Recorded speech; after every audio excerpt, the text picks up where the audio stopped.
දරුවන් සරණයි හිරු ශාස්ත්‍රයක සම්බන්ධ වෙලා ඉන්න සියලු දෙනාටම.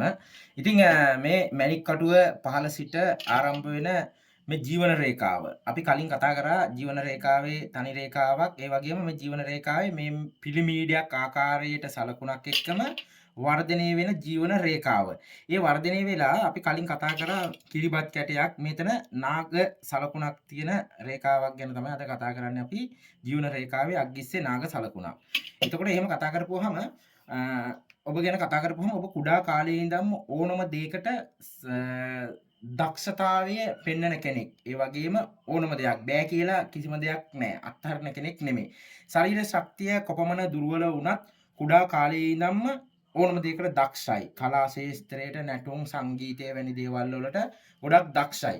ඒ වගේම මෙතන මේ උපන් ලපයක් පිහිටීම. මේ උපන් ලපයක් පිහිටීමේදී ජීවිතයේ ගොඩක් අතහැරින පැත්තට පෙබලයි. ඒ වගේම මහාන ජීවිතයක් ගත කරන්න මහාන යෝගයක් බලපානවා. ඒ වගේම සියල්ල අතහැරීම කියන දේ තැන තමයි සෑම මොහොතකම සිතුවිලි වල තියෙන්නේ. ඒ වගේම ධර්මානුකූලව ජීවිතය ගත කරන්න පුළුවන් කෙනෙක්.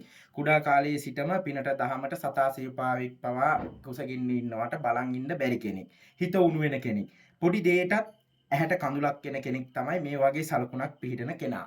ඒ වගේම මෙතන නාග සලකුණක් පිහිටීමේදී ජීවිතයේ මැද වයස අවුරුදු 34ක් අවුරුදු 36ක් විතර වෙනකොට තමයි ජීවිතේ බොහෝ අත්දැකීම් වලට මුහුණ දෙන්නේ. ඊට පෙර නිකන් ඔය ගමන් කරනවා ජීවිතේ. ඊට පස්සේ තීර්ණාත්මක දේවල් සිතලා තීර්ණාත්මක විදිහට ගමන් කරන්න සිතෙනවා. ඒ වගේම ජීවිතේ මොනතරම් ප්‍රශ්න කරදර ආවත් ඉදිරියට යෑමේ හැකියාව තියෙනවා. ආයුෂ බොහොමයි. ආයුෂ බොහොමයක් තියෙනවා. අවුරුදු 80ක් විතර වගේ ආයු කාලය තියෙනවා.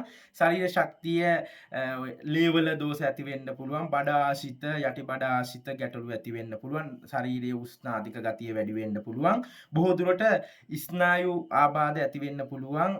මොකද මෙම ස්ථානයේ කේතු මණ්ඩලයේ දූපත් සලකුණක් ආරම්භ වීමේදී මේ හරි